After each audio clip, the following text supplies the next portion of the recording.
Alright, so it's that time of the month again where we decided to drop the tier list, not the other thing that you may think about when I say that, and we are ranking the best Invincible cards in 2K21, so if you guys are excited, make sure you hit that like button down below, as well as comment, I guess, your favorite Invincible card if you have one. Personally, mine's that Luka Doncic. Oh my lord, dude is a absolute beaut.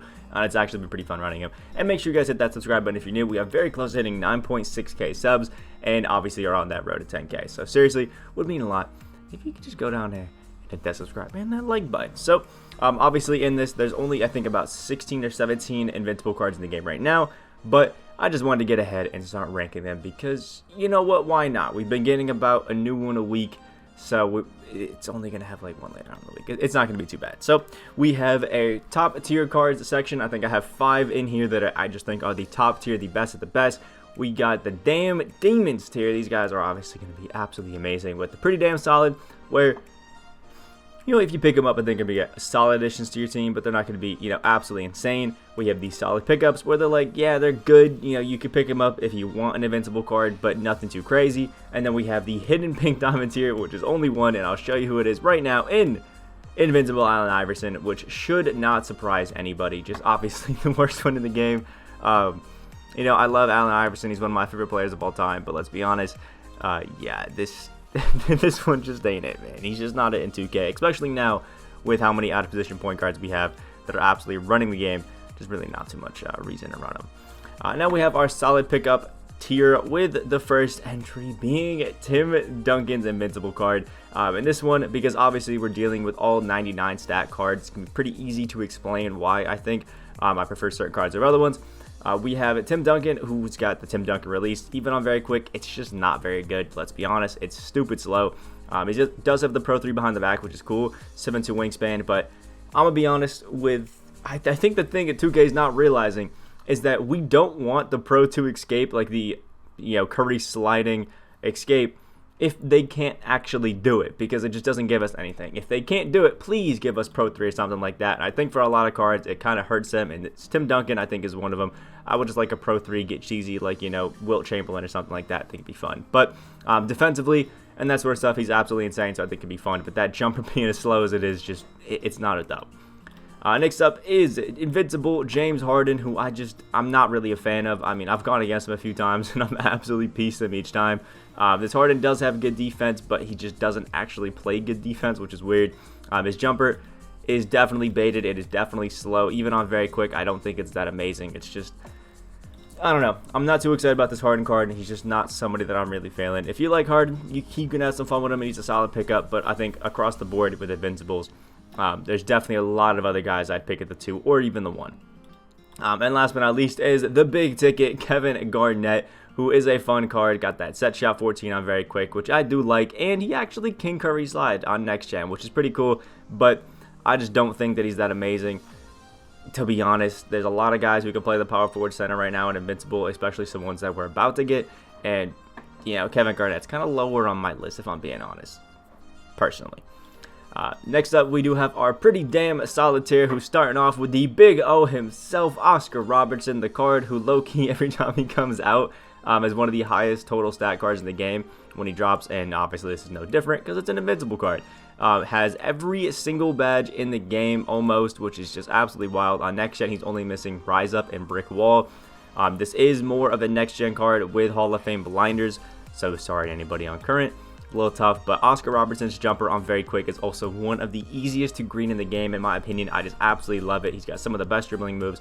I just think he's a super solid card, but it's hard to rank Oscar super high up when we have so many guys actually that can play the point guard that are Dark Matters. It's kind of wild, man. I think we have at least 3 that are primary position point guards, and then another 3 or 4 that can play it as secondary, which is absolutely wild. But next is another one of those guys who can play the PG, and Michael Jordan. If you like the MJ base, this is going to be like the card for you. Also, it's got that Pro 3 behind the back, the Curry slide, and all that stuff. I just personally, sometimes I'm not the greatest of fans of that MJ layup package. It can be a little weird, but he still is a great PG and can still be super, super fun, especially if you like MJ cards, you know? Have fun with him. Next up is a card that I think people overrate just because of his base, In Dwayne Wade, I think his Galaxy Apple was good for a while, but as soon as I think he started getting a little outdated, people were still overrating him a little bit. I do think Wade is fire, man. He's 6'4", he's got a 6'10" wingspan. He does have that D-Wade base and the Curry slide. But if you actually look at the Wade base on next gen, it's actually not as good as 98. It's actually a pretty big step below. So I think on current gen, he's definitely a bit better than he is on next.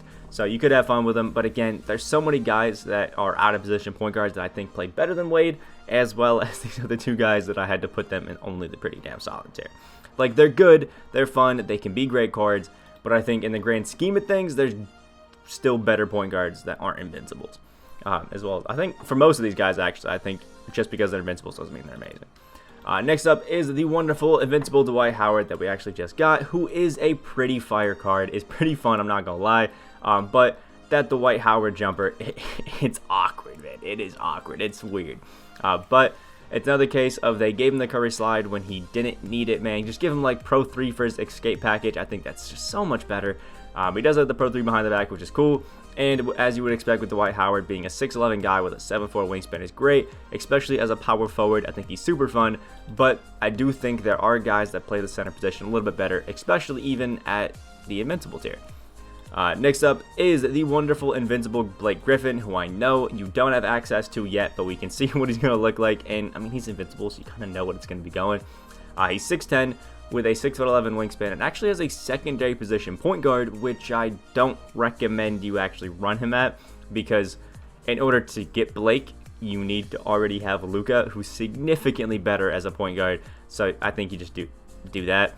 Blake does have, I think, some of the highest total stats in the game, has every single badge at least gold, and only 6 of them are gold on current. The only one he doesn't have is a steady shooter. And then when it comes to next gen, same thing, just doesn't have blinders, which is awesome. The Blake Griffin jumper on very quick is a little bit baited. It's a little bit slow, so you got to be worried about that.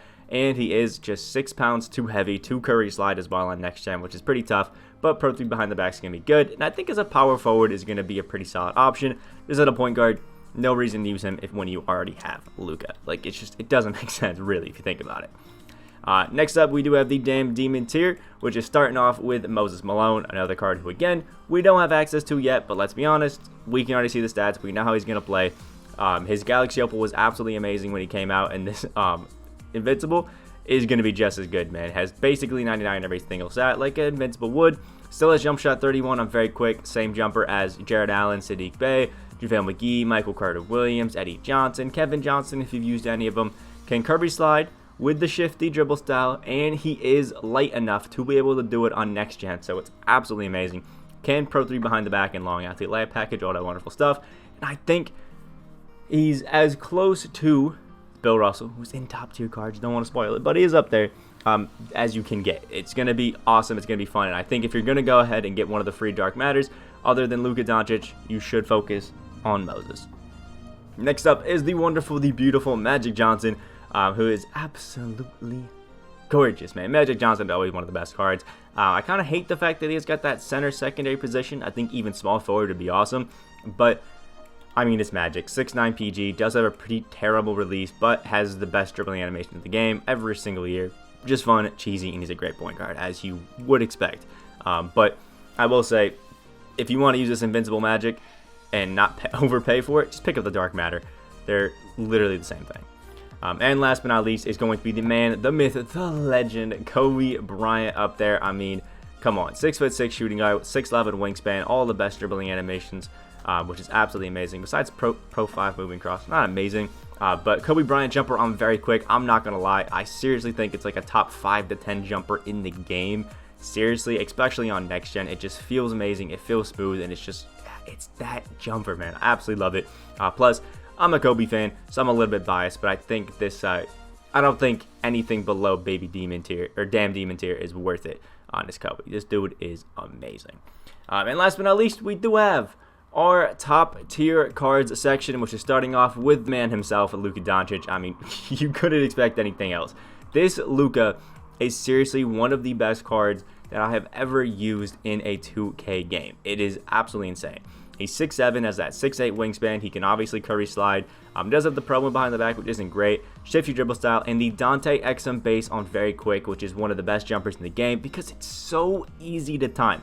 It may not have you know, the biggest green window or the fastest jumper timing, anything like that, but it just has a timing and a release point that is so easy to see that I think for almost anybody, it's just an amazing jumper to have on a card. I had blinders on mine, and I have not looked back since. Could be my starting point guard, I think, for the rest of the game. And the alternative to Luka is Invincible LeBron James, who they decided to give the Dante XM base as well. So everything we just said about it applies here, and it is amazing, man. I mean, as you would expect with LeBron card, he can literally do everything, especially in the badges. And now he has the Pro 2 behind the back, so he can curry slide, has the Pro 3 behind the back, so he can get cheesy like that, and has the Dante XM base very quick. I don't know why they decided to give LeBron XM, because the normal LeBron jumper is still pretty good, but it basically means that now I think these are like the top 2 cards on current and next gen. They literally are amazing on both. Next up is the wonderful Invincible Kevin Durant, who is just so shifty, so cheesy, and he's a 6'10 shooting guard. Like, oh my lord. Plus, that KD jumper on very quick, so easy to time. You got that shifty dribble style, that curry slide, and because he's so tall, he's just speed boosts so much better than you would expect. Absolutely love him. Kevin Durant is for sure, I think, worth the MT that you could pay for him. Next up is a card that takes way too long to get, so I recommend you just ignore that he's in the game, in Invincible Jason Tatum, but he is an amazing card. Jump shot 107 on very quick, has some of the best, I think, stats in the game when it comes to jumpers, and it's just super smooth, super clean. He's an Invincible card, so he's all around great, but they did fix the previous Jason Tatum problem with having the slasher dribble style. He gave him shifty, plus he can curry slide, Pro 3, all that wonderful stuff, and I know jump shot 107 is like one of the best jumpers on current, so you gotta go love Jason Tatum there. It just takes like 4,000 cards to get him, so it's nowhere near worth getting at all.